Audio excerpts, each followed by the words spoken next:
Good morning, children.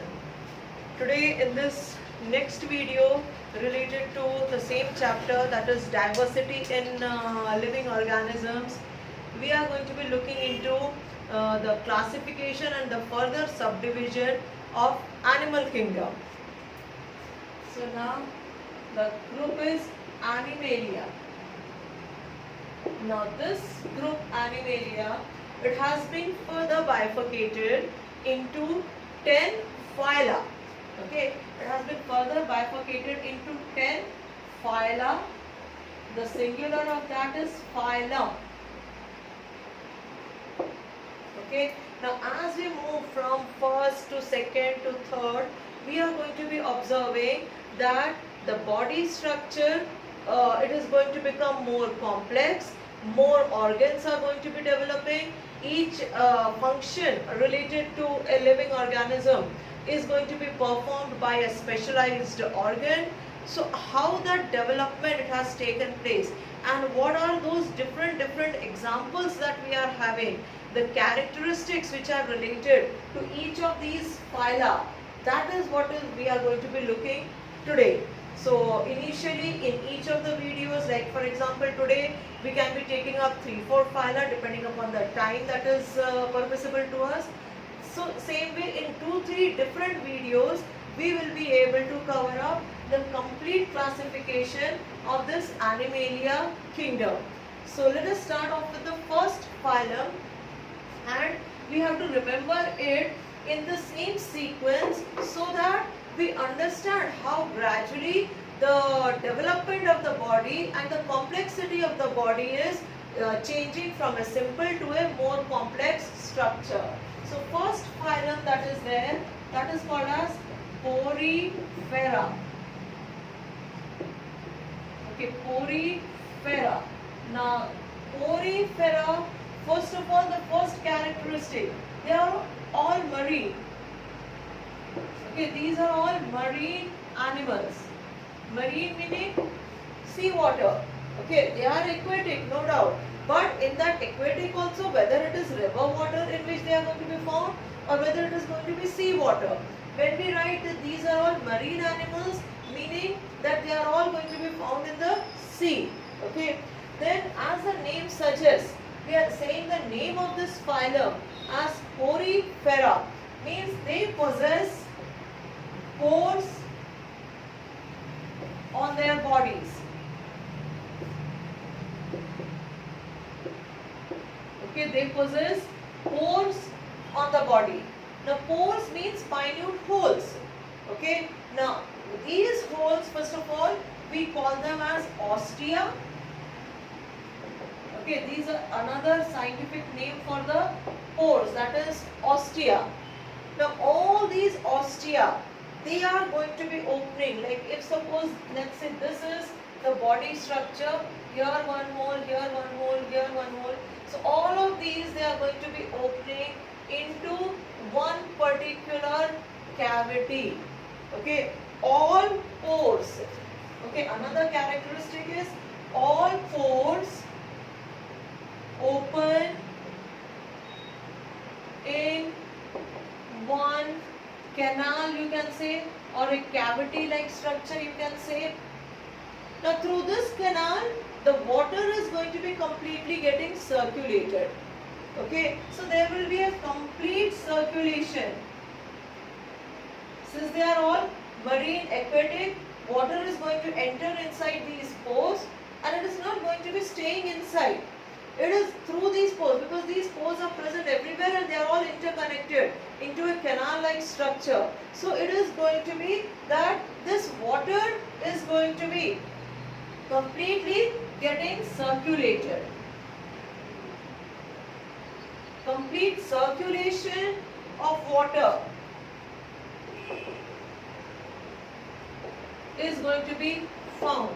Now, what is the importance of this complete circulation? What are they getting by this water? We need to understand that they do not have a breathing apparatus, okay, but still they need oxygen to survive. Okay, they need nutrition. So all that nutrition requirement, oxygen requirement, they will be able to get it through this water which is getting circulated. So why this water circulation is there? Because they get oxygen, nutrition through water.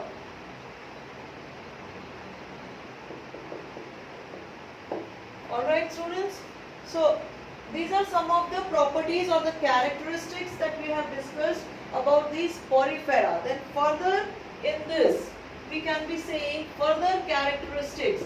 We can add over here that they are asymmetrical. Means the body structure is asymmetrical. Means if suppose we try to cut them as lengthwise, we'll never be able to get two equal halves. But yes, they possess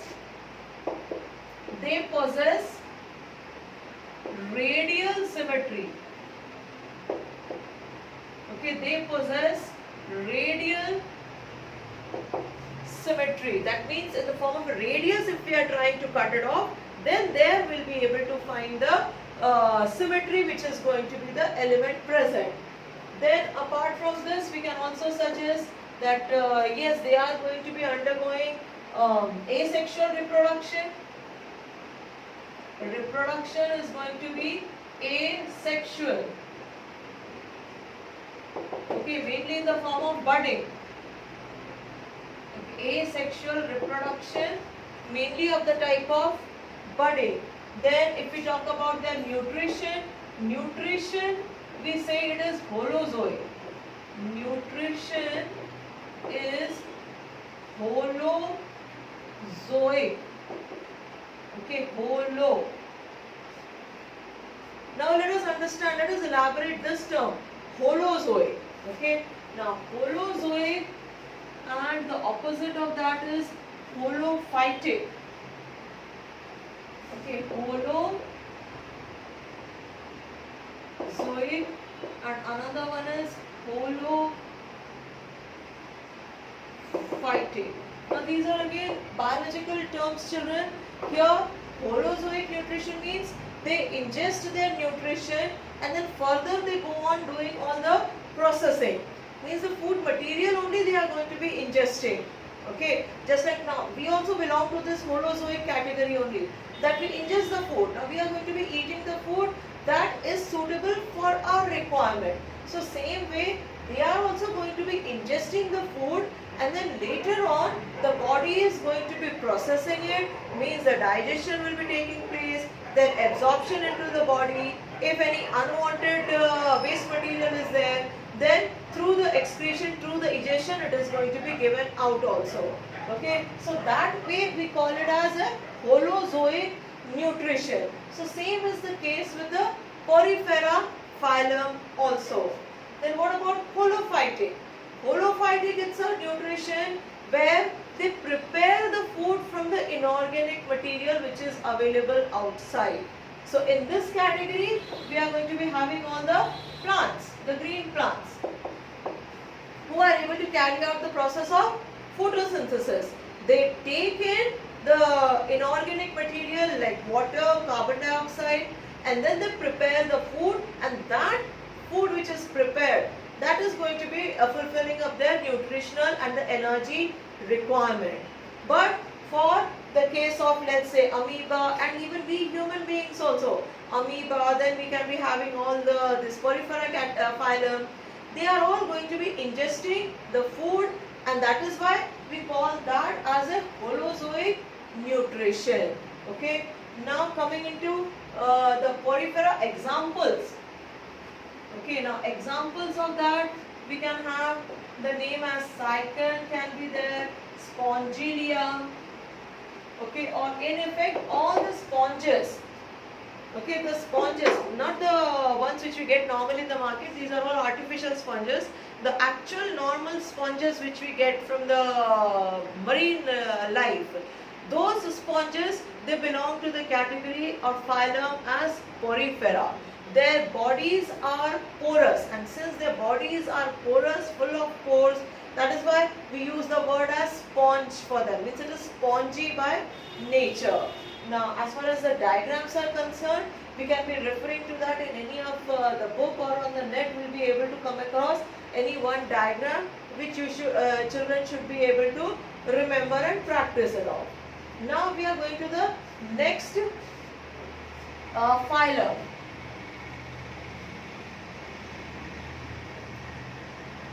So the next phylum that we are going to be discussing is Coelenterata. Okay, now Coelenterata, when we talk about this particular phylum, we find that body structure slightly it is much more developed, you can say, in case of the Coelenterata. Here also we find certain common features that yes, the body is asymmetrical. Okay, the body structure, it is asymmetrical. Now there's a cavity which is present in the body. Okay, cavity is present. Okay, another name for cavity is coelom. Okay, cavity is present over here. Then we find that the outer, that skin layer which is there, or the body wall. Okay, the body wall is diploblastic. Okay, the body wall is diploblastic. Diploblastic means over here that it is having two layers. Okay, the outer layer, outer one, we call it as ectoderm. Okay, derm is always standing for like the layer of the skin which is going to be present, and the inner one is going to be called as simply endoderm. Okay, so now body wall, if we have to say, then we are using the word as diploblastic. This is again a new term that we are coming across. That it's a diploblastic means it is having one outer wall, that is ectoderm, and an inner wall or the inner lining, you can call that as an endoderm. Now between these, we are going to be finding a cavity is going to be present. Now that cavity is going to be ingesting all the food, and all the absorption, digestion, everything is going to be taking place. But this cavity is not going to be as a continuous cavity. Okay, in the sense how it was present in porifera, that they are all going to be have one particular canal-like structure which is going to be there. So they can be all free floating. Of course, they are all aquatic. Okay, they are going to be aquatic, free floating. Okay, then they can be found in the form of colonies also. Okay, means all of them staying together. If it is in the form of colonies, then we call that as corals. Okay, coral reefs. These are very common, and particularly around the Australian continent. The coral reef which is there, that is very important from an ecological point of view. And if they are present as individual, okay, as an individual, we can find the examples as hydra, jellyfish, etc. Okay, sea anemone is another one. So these are the various characteristics that we find in case of the phylum that is Coelenterata. Now children, this is reminding me one important point which I missed out for the Porifera phylum, that they are all attached to some surface. Okay, they are not going to be free floating. They are not going to be swimming. They are going to be always attached to some surface.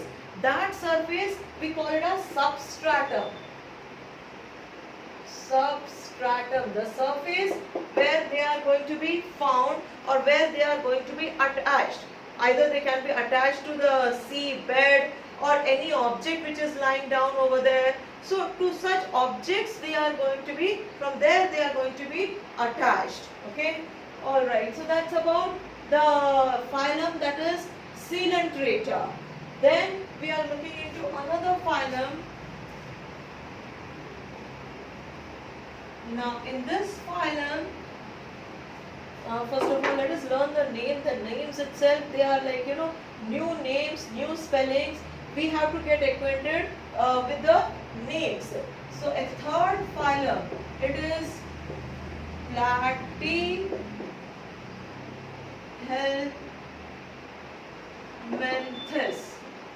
I hope I have written the correct spelling. I think so it is M-E-N. Okay, Platyhelminthes. Okay, in this, now from this platy, we can remember another word, that is flat. Okay, platy, flat, they are like sort of sounding similar to each other. We have the examples in these category only as flatworms. Okay, then what are the characteristics of these Platyhelminthes? First of all, as we said, these are dorsally flat.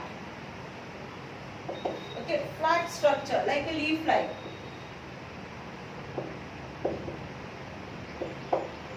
Okay, then another we can be finding that they are symmetrical.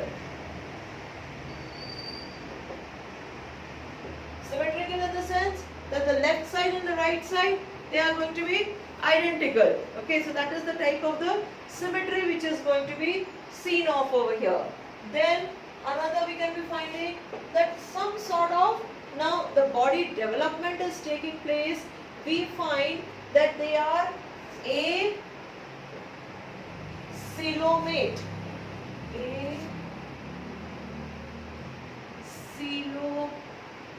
Acoelomate means the body cavity is not present.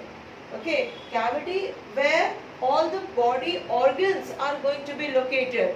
Like if we talk about ourselves only, this trunk part is the one which is like having a cavity, and inside that cavity all our alimentary canal, then our excretory system, the circulatory system, all these systems, they are sort of placed inside, means these organs are placed inside this particular cavity. In them we find that this cavity is absent. Okay, that is why we call them as acoelomate. Okay, so cavity is absent. Okay, then on what terms we are saying that they are much more advanced compared to let's say the Coelenterata phylum, in the sense that their body wall, okay, now for the first time we are having that the body wall is triploblastic. Okay, the body wall is triploblastic. Triploblastic means there are going to be 3 different layers which are going to be present. One of them, as we said, it is going to be ectoderm, that is from the outside if we go. Then innermost it is going to be endoderm, that will be the innermost. Okay, and then in between the two we are going to be having the total 3rd layer which is going to be present, and that is going to be called as mesoderm. Okay, so all of them, they are going to be possessing all these various characteristics, and yes, they are all like aquatic only, but at the same time we find them in the form of, like, as far as their existence is concerned, some of them they are going to be freely seen. In free we can have the example as planaria. Okay, some others they can be found in the form of parasite. Okay, and for you children, I am assuming that what is parasite, we have complete clarity regarding that concept. Okay, so if they are parasite, then we can be having the example like that of a liver fluke. Okay, but yes, now how they are developed, cavity might not be present, but the body wall, it has become distinguished into three different layers. Then a body symmetry is coming up now. Okay, and this symmetry is what we find that in the next few phyla, we are going to find that the symmetry is what is going to be acquired by practically every other member belonging to the class as Animalia. So here these are the few features that we find in the case of Platyhelminthes. Alright, so they can be free, they can be living as parasite also. Either way it is going to be the existence. Then the next one, the fourth phylum. Okay, that one we can have it as nematode. Okay, the fourth phylum. Okay, let us remember the sequence as P, C, P, N. P for Porifera, P for Porifera, C for Coelenterata. Okay, P again for Platyhelminthes.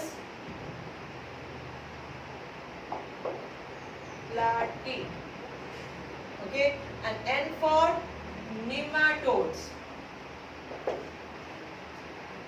Alright students, now these nematodes, first of all we find that these are the, commonly we can call them as the worms. And these are actually the worms which you find in our bodies also.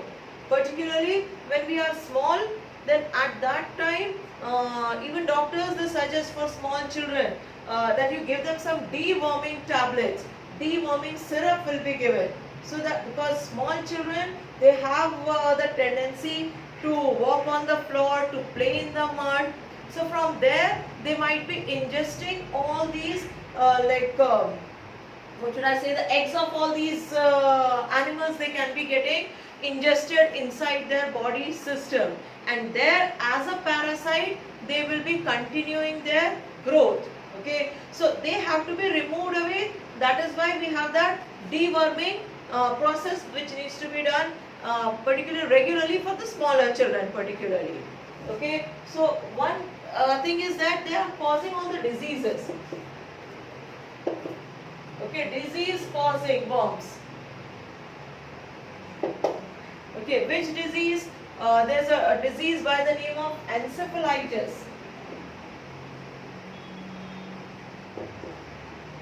Now this encephalitis, where that elephant foot is going to get developed, that is going to be caused by a worm which is belonging to the nematode phylum.